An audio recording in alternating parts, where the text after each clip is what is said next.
So yesterday we had the weigh-in for Jake Paul versus Anthony Joshua.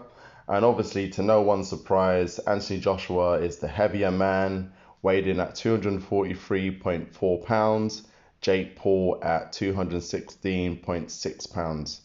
Anthony Joshua contractually had to weigh in, I think it was below 244 or 245.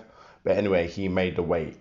I haven't really made any videos on this particular fight, mainly because it's a complete mismatch between the two of them, and I haven't really been completely interested.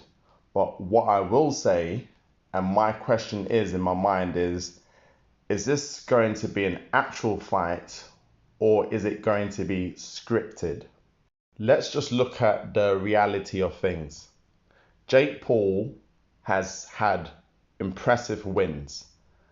And what I mean by impressive wins is like knockouts and points victories over former fighters. But the thing is now he's fought washed up UFC fighters. He's fought ex-boxers who are way past their prime, like Mike Tyson. And he's created this illusion that he is a legit fighter. And I personally don't have any hate towards Jake Paul. He's a very smart person and he's making lots of money. And this is what's obviously annoying a lot of people, especially ex-boxers and current boxers who are grafting and working hard, and they're not making the same amount of money that Jake Paul is making. But Jake Paul understands that you have to be a controversial figure.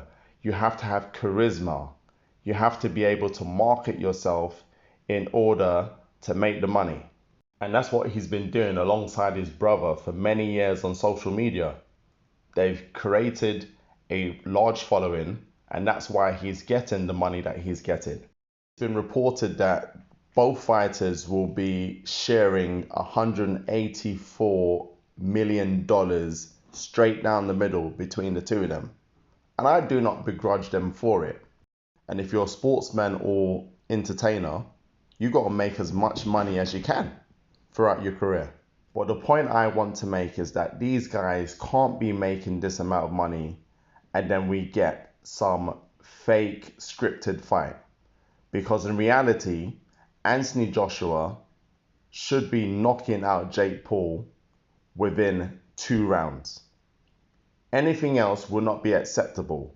If this fight goes the distance and Joshua wins by points, scripted.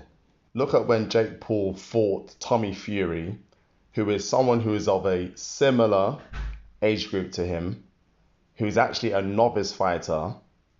Look how Jake Paul was exposed in that fight. And it wasn't a brilliant fight, but it showed you the true level that Jake Paul is at when he fights someone that has a similar ability to him. Anthony Joshua is vastly more experienced than a Tommy Fury. He's a 2-time unified heavyweight champion. He's an Olympic gold medalist, won a gold medal at the World Championships. There really is no reason why Jake Paul isn't getting knocked out in this fight.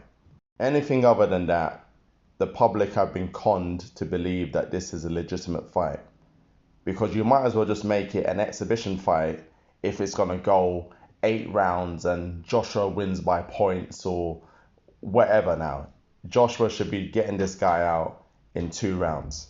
And Jake Paul giving it all the hype and acting as if he's Hulk Hogan at the weigh-in, giving it that whole WWE promo, whatever. And he's even said that because he's a smaller fighter, bigger fighters have trouble fighting guys who are quicker than them and the angles and this, that, and the other. Jake Paul is no Alexander Usyk. He doesn't have that skill set to trouble Anthony Joshua. So, come on, reality, people. I want to see Anthony Joshua in the ring, not Joshua Anthony. If it goes 8 rounds, I'll be calling him Joshua Anthony. He needs to just put down this fake Paul and do the business. Don't forget to like, comment, and subscribe. And I'll see you in the next one. Peace.